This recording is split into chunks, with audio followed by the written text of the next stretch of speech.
আপনারা মমতা দিদির ক্ষমতা জানেন। মমতা দি এমন 2000 ভিডিও বানাতে পারেন। হুমায়ুন কবির এবং BJP north pole south pole আমরা কখনো মিলে যেতে পারবো না। হুমায়ুন কবিরের সঙ্গে বিজেপির যোগ নিয়ে প্রশ্নের মুখে পড়ে বিস্ফোরক মন্তব্য অমিত শাহর। আসলে বৃহস্পতিবার থেকেই আম জনতা উন্নয়ন পার্টির প্রধান হুমায়ুন কবিরকে নিয়ে উত্তপ্ত হয়েছে রাজ্য রাজনীতি। ওই দিন তৃণমূলের পক্ষ থেকে সাংবাদিক সম্মেলন করে একটি ভিডিও শেয়ার করা হয়, যদিও সেই ভিডিও সত্যতা যাচাই করেনি আজ তাক বাংলা। আর সেই প্রসঙ্গে অমিত শাহকে প্রশ্ন করা হলে তিনি বলেন, আপনারা মমতা দিদির ক্ষমতা জানেন। মমতা দিদি এমন 2000 ভিডিও বানাতে পারেন। হুমায়ুন কবির এবং BJP north pole south pole আমরা কখনো মিলে যেতে পারবো না। আমরা বাংলায় যে বাবরি মসজিদ তৈরি করতে চাইছে তার সঙ্গে বসার থেকে আরো 20 বছর বিরোধী আসনে থাকতে রাজি। কি বলছেন অমিত শাহ, শোনাবো আপনাদের। भाई आप ममता जी की क्षमताओं से अनजान हो। ममता जी ऐसे 2000 वीडियो बना सकती हैं। हुमायूं कबीर और Bharatiya Janata party south pole north pole है, कभी हमारा मेल नहीं खा सकता। हम बाबरी मस्जिद बंगाल में बनाने के वाले के साथ बैठने से और 20 साल हम ऑपोजिशन में बैठना पसंद करेंगे। অমিত শাহের মন্তব্যের পর হুমায়ুন কবির বলেন, মমতা ব্যানার্জি আমার বিরুদ্ধে ষড়যন্ত্র করছেন। তিনি যেখানেই যাচ্ছেন আমার নাম উল্লেখ করছেন এবং কথা বলছেন। সাধারণ মানুষ তাকে জবাব দেবে। 2024 সালের নির্বাচনে মমতা ব্যানার্জি ক্ষমতায় আসতে পারবেন না।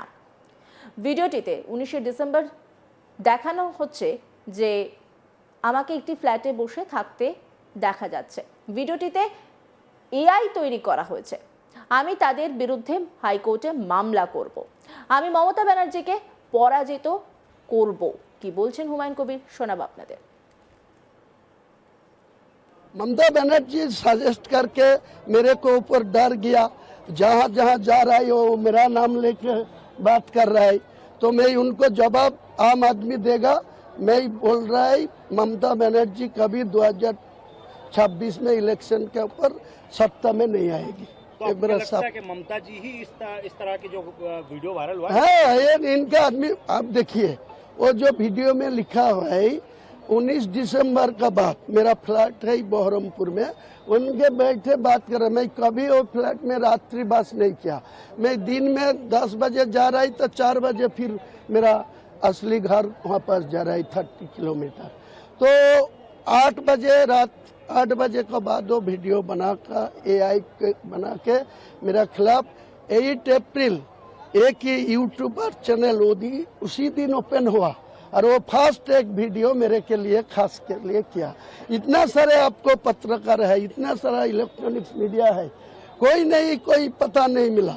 ये खास कर इनका जवाब मैं हाईकोर्ट में आज ही जाके शाम हाईकोर्ट में इनको खिलाफ नहीं केस डालूंगे।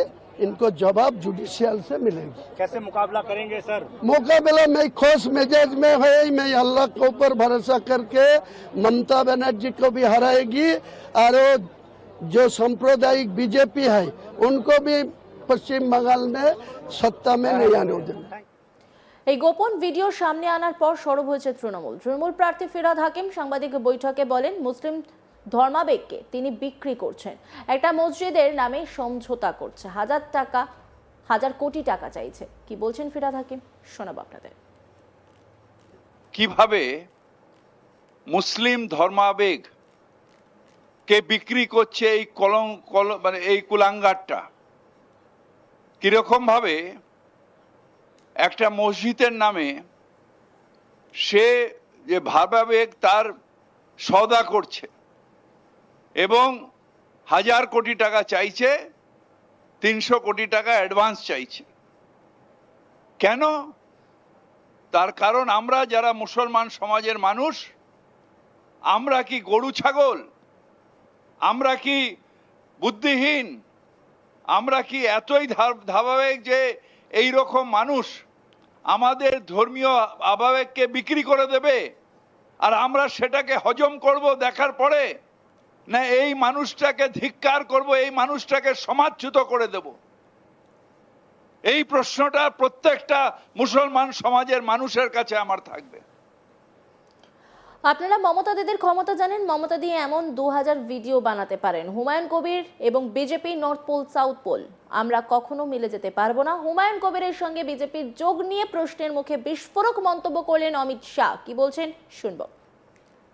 भाई आप ममता जी की क्षमताओं से अनजान हो। ममता जी ऐसे 2000 वीडियो बना सकती हैं। हुमायूं कबीर और Bharatiya Janata party south pole north pole है, कभी हमारा मेल नहीं खा सकता। हम बाबरी मस्जिद बंगाल में बनाने के वाले के साथ बैठने से और 20 साल हम ऑपोजिशन में बैठना पसंद करेंगे। অমিত শাহের মন্তব্যের পর হুমায়ুন কবির বলেন, মমতা ব্যানার্জি আমার বিরুদ্ধে ষড়যন্ত্র করছেন। তিনি যেখানেই যাচ্ছেন আমার নাম উল্লেখ করছেন এবং কথা বলছেন। সাধারণ মানুষ তাকে জবাব দেবে। 2024 সালের নির্বাচনে মমতা ব্যানার্জি ক্ষমতায় আসতে পারবেন না। ভিডিওটিতে 19 ডিসেম্বরে দেখানো হচ্ছে এবং আমাকে একটি ফ্ল্যাটে বসে থাকতে দেখা যাচ্ছে। ভিডিওটি এআইতে তৈরি করা হয়েছে। আমি তাদের বিরুদ্ধে হাইকোর্টে মামলা করব। আমি মমতা ব্যানার্জিকে পরাজিত করব। রীতিমতো হুমকার হুমায়ুন কবিরের। কি বলছেন তিনি শুনবো। ममता बनर्जी सजेस्ट करके मेरे को ऊपर डर गया, जहाँ जहाँ जा रहा है वो मेरा नाम लेके बात कर रहा है, तो मैं उनको जवाब आम आदमी देगा। मैं बोल रहा है ममता बनर्जी कभी 2026 में इलेक्शन के ऊपर सत्ता में नहीं आएगी। तो आपको लगता है कि ममता जी ही इस तरह के जो वीडियो वायरल हुआ है? है ये इनका आदमी। आप देखिए वो जो वीडियो में लिखा हुआ है 19 दिसंबर का बात, मेरा फ्लैट है बहरमपुर में, उनके बैठे बात कर रहा। मैं कभी वो फ्लैट में रात्रि बास नहीं किया। मैं दिन में 10 बजे जा रहा है तो 4 बजे फिर मेरा असली घर वहाँ पास जा रहा है 30 किलोमीटर। तो 8 बजे रात 8 बजे के बाद वो वीडियो बनाकर AI बना के मेरा खिलाफ 8 अप्रैल एक ही यूट्यूबर चैनल उसी दिन ओपन हुआ और वो फर्स्ट एक वीडियो मेरे के लिए खास के लिए किया। इतना सारे आपको पत्रकार है, इतना सारा इलेक्ट्रॉनिक्स मीडिया है, कोई नहीं, कोई पता नहीं मिला। ये खास कर इनका जवाब मैं हाईकोर्ट में आज ही जाके शाम हाईकोर्ट में इनको खिलाफ मैं केस डालूंगी। इनको जवाब जुडिशियल से मिलेगी। कैसे मुकाबला करेंगे सर? मुकाबला मैं खुश मिजाज में है। मैं अल्लाह के ऊपर भरोसा करके ममता बनर्जी को भी हराएगी और जो सांप्रदायिक बीजेपी है उनको भी पश्चिम बंगाल में सत्ता में नहीं आने देना। Thank you. এরপরই সরব হচ্ছেন ফিরহাদ হাকিম। কি বলছেন তিনি শুনুন। কিভাবে মুসলিম ধর্মাবেগ কে বিক্রি করছে এই মানে এই কুলাঙ্গারটা, কিরকম ভাবে একটা মসজিদের নামে সে যে ভাবাবেগ তার সওদা করছে। অন্যান্য খবরে আপডেটের জন্য অবশ্যই নজর রাখুন আজ তাক বাংলার ইউটিউব স্ট্রিমিংয়ে। লাইক, কমেন্ট, শেয়ার এবং সাবস্ক্রাইব করতে ভুলবেন না।